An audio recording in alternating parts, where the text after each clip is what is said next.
सर्वेश्वरी जय सत्य साधन की जय हो, जय श्री रामचंद्र भगवान की जय हो, पवन सुख हनुमान की जय हो, चारों वेदों की है, आर्य समाज की जय हो।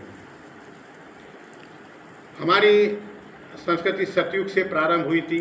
षष्ठी योग का प्रारंभ हुआ तो सतयुग से प्रारंभ हुआ था। सतयुग में सभी लोग ऋषि मुनि तपस्वी योगी संत हुआ करते थे।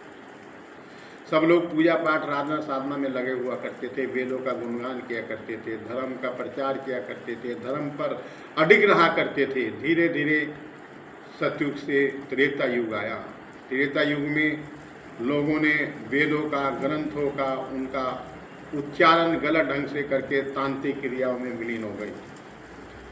कुछ लोग तंत्र विद्या को मानने लगे और कुछ लोग मंत्र को मानने लगे। तो रामचंद्र जी मंत्र में विश्वास रखते थे और रावण तंत्र में विश्वास रखता था, जिसकी वजह से तंत्र क्रिया करने वालों का, तांत्रिक क्रिया करने वालों का कुछ दिनों तो बोलबाला रहा। लेकिन जब भगवान राम की उत्पत्ति हुई, जब भगवान राम का जन्मोत्सव हुआ, जब भगवान राम षष्ठी पर आकर के मतलब यह पृथ्वी पर आकर के उन्होंने मतलब यह है अपना अवतरण लिया, तब जाकर के मतलब यह तांत्रिक क्रियाओं को समाप्त करने के लिए, तंत्र विद्याओं को समाप्त करने के लिए राम ने रावण से युद्ध लड़ा और आखिरकार रावण के पूरे वंश को समाप्त कर दिया। उसमें बचा कौन? एक विभीषण।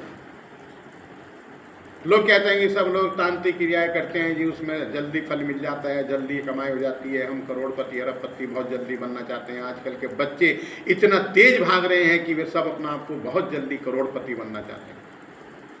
कुछ लोग आते हैं,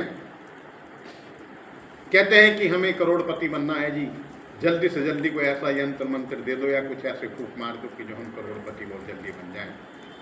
आप विचार करो, 1 करोड़ रुपया जाएगा कहाँ जब तुम्हारे संतान है नहीं, तुम धर्म में विश्वास नहीं रखते हो, पूजा पाठ नहीं करते हो, केवल तुम मतलब है तंत्र विद्या में विश्वास रखते हो, तो 1 करोड़ रुपया भी आपका बेकार चला जाएगा। आप विचार करो, रामचंद्र भगवान जी ने केकई को धन्यवाद देना चाहिए कि उनको ये बताना चाहिए कि रामचंद्र जी का वनवास जब हुआ तो वन में कैसे रहा जाता है, साधु के बीच में कैसे रहा जाता है। और आज हमारे धर्माचार्य अपना आप में न जाने कितने वर्षों में लिप्त हैं, कितने करोड़ों करोड़ रुपए की गाड़ियों में घूम रहे हैं। धर्म चाहे बिल्कुल समाप्त हो जाए, लेकिन उनको सारी सुविधाएं, एसी में पड़े हुए हैं। कोई धर्म के बारे में प्रचार नहीं कर रहा है। झंडे लगाने हो, फोटो खिंचवाने हो, माला गिरवाने हो तो सारे संत एकदम से इकट्ठे हो जाएंगे, और जब धर्म की बात आती है तो सारे संत अपने दिलों में जा करके बैठ जाते हैं। ये हमारे धर्म का स्तर इतना नीचे कैसे गिर गया है।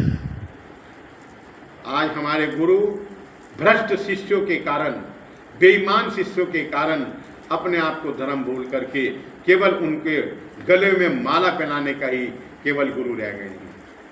एक गुरु एक नौकर के रूप में रह गया है। वो क्या कर रहा है कि एक बेईमान व्यक्ति ने करोड़ों रुपए कमाए और महाराज जी के आश्रम में 1 लाख 2 लाख 5 लाख रुपए दान करे, और महाराज जी बस उसकी सेवा में और उसके गलों में हार गिरने में और उसके तारीफ करने में लगे हुए हैं। सब राजनीति में घुस गए हैं। आज 90% हमारे साधु संत राजनीति में घुस गए हैं, और राजनीति में जो भी राजा के कितना भी भ्रष्ट कर रहा हो, गरीब व्यक्ति जो रोटी भी नहीं खा पा रहा है, इतनी महंगाई, दिन पे दिन महंगाई बढ़ती जा रही है, त्राही त्राही माम हो रही है, लेकिन फिर भी हमारे साधु संत एक भी बार महंगाई पर नहीं बोलते हैं, एक भी बार वो सत्संग पर नहीं बोलते हैं, एक भी बार सत्य सगान हमारा धर्म इतने नीचे गिरता जा रहा है, नहीं बोल पा रहे हैं। इतने शंकराचार्य हैं, इतने महामंडलेश्वर हैं, इतने संत हैं, इतने ऋषि हैं, इतने मुनि हैं, इतने तपस्वी हैं, इतने योगी हैं, वे सब कहाँ हैं?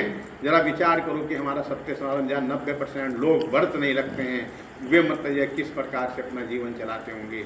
आप विचार करो। जय मां सर्वेश्वरी, जय मां सर्वेश्वरी, जय मां सर्वेश्वरी।